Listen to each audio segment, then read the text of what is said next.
Warning, I should warn you guys that I have a bit of a potty mouth, so I do apologise. But I know what you're thinking. It took him 10 years to ask the question. 10 years during which the bride's age lapsed into the thinning 30s.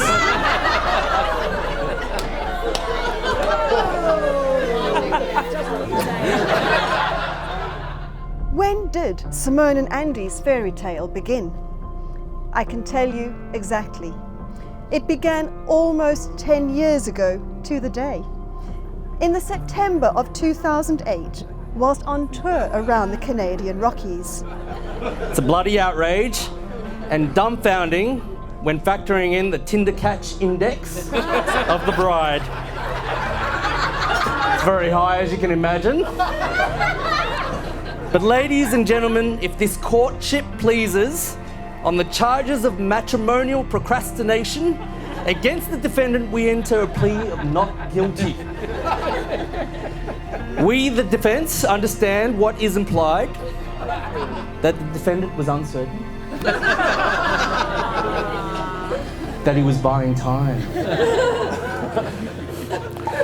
that he was a self-centered moron. Okay, no, fair enough. The latter point we utterly concede. But your courtship. We contend that the defendant, Rowdy, Andrew, Neil, Wright, Porter, Smith,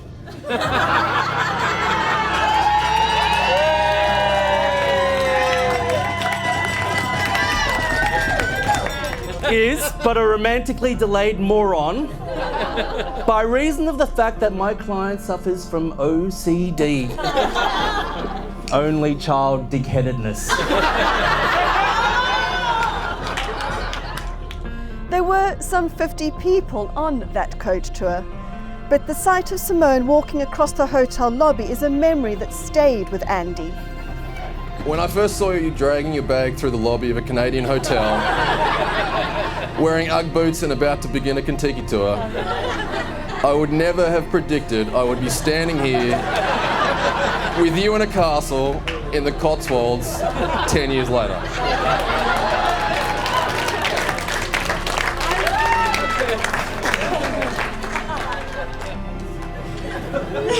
It's 2008. It's October. He's met a Sheila in Canada on Contiki. Bloody brilliant. There's been a few email exchanges since, but with diminishing returns. It's Rowdy to a T. They're playing the game, and obviously it's harder to show your cards when you're 17,000 kilometres away from each other. After the tour finished, they went their separate ways and returned to their homelands, thinking, perhaps, that it might have been just a holiday romance. Until Simone received the most romantic email she had ever seen. She does think that Andy may have had a helping hand from his best man with the content, but it won her over. They both had heavy analysis being worked on, those emails, every word being scrutinised for leverage. I can't remember exactly what it was, but I remember he asked me if I'd pursue it, and I said, of course, you dickhead. And we sat down and we would choreograph this email that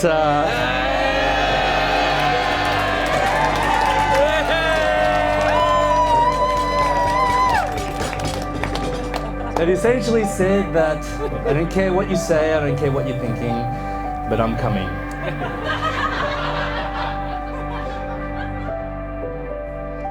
Andy already knew what he was going to do, and he had a ring. Andy had, in fact, also rang Simone's father to ask her for her hand in marriage. The reply he got back was, of course, a positive one, with the warning that she is a handful, so was he really sure?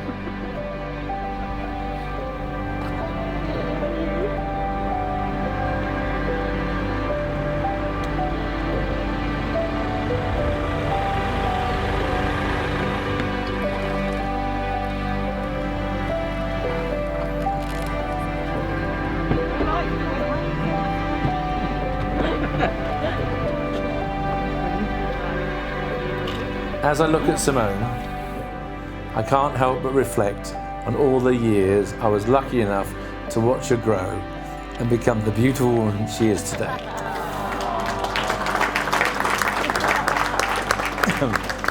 She captured my heart on the day that she was born, and I stand here today as an extremely proud father.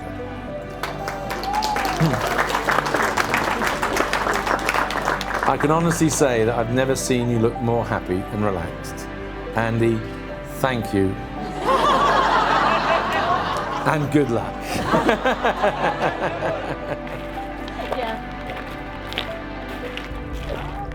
Marriage is a test of real love, and you should expect both good and not so good times. Having your special someone by your side and in your heart makes the good times better, the hard times easier, and all of life sweeter. Sarah's going to cry there. Always remember to pay attention to the little things, because they really are the big things. Ladies and gentlemen, please stand for the arrival of the bridal party.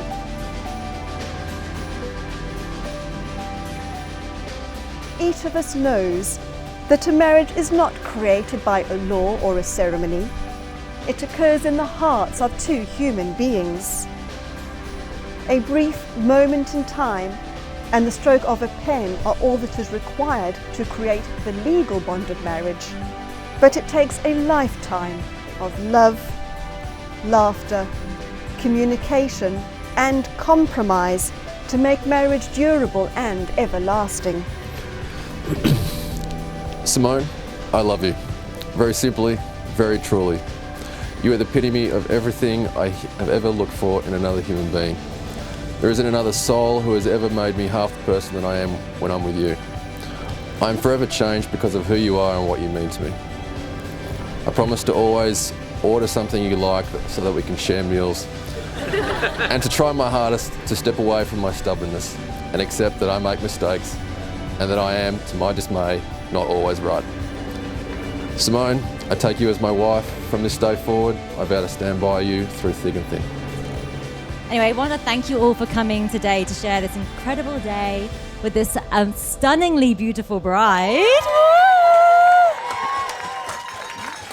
To this very handsome groom. Andy, when I got back from the Kentucky tour we met on in 2008, Mary said to me, "I think you're going to marry him." Well, we may have taken our time to get here, but turns out she was right. Since we met almost 10 years ago to the day, you've made me feel more complete, more alive, and have shown me what true happiness means. I'm a better person with you by my side. I love you with all of my heart and could spend every day with you and not get bored. I promise to honour, encourage and support you through our journey together, even when times are hard. I vow to keep good memories alive and try to let the bad ones die, although you know I like to keep some ammunition up my sleeve for arguments. I promise to be a bit tidier, to stop stealing your chocolate from the fridge, and to continue to love and respect you for the rest of our lives. I just want to say a massive thank you for always being there for me, making me happy and marrying me. Simone, you look absolutely stunning today and every day. Whether you have on an amazing dress or your Ugg boots and tracksuit pants, you look beautiful no matter what. So ladies and gentlemen, please be upstanding. Raise your glasses to my beautiful wife, Simone.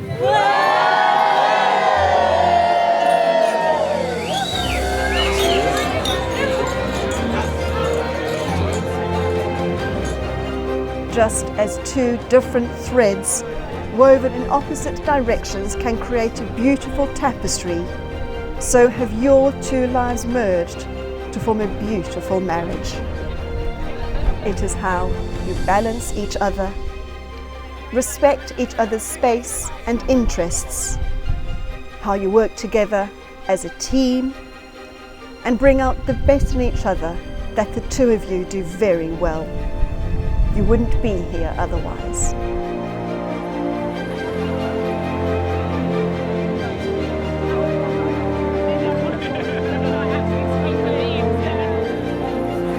I think, personally, I think he spent the next decade trying to find a home for her.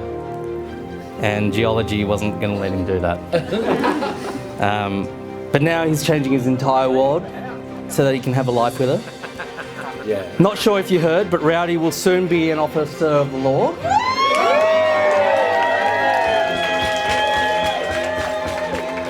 Ladies and gentlemen, let me introduce you to our bride and groom for today, our husband and wife forever, Mr. and Mrs. Wright. Go ahead, seal your ceremony with a kiss.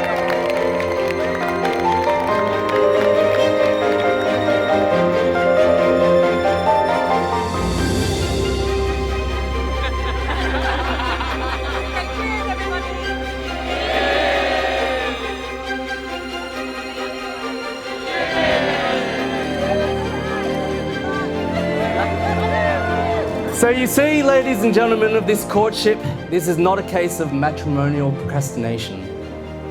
Or as we call it in Oz, what the f*** is he waiting for?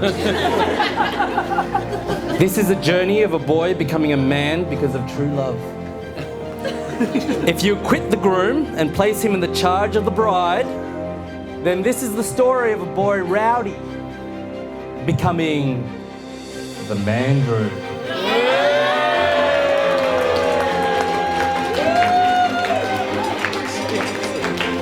So what say ye?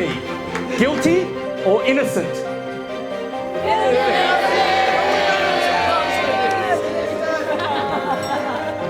I'd like to charge a glass to the bride and groom.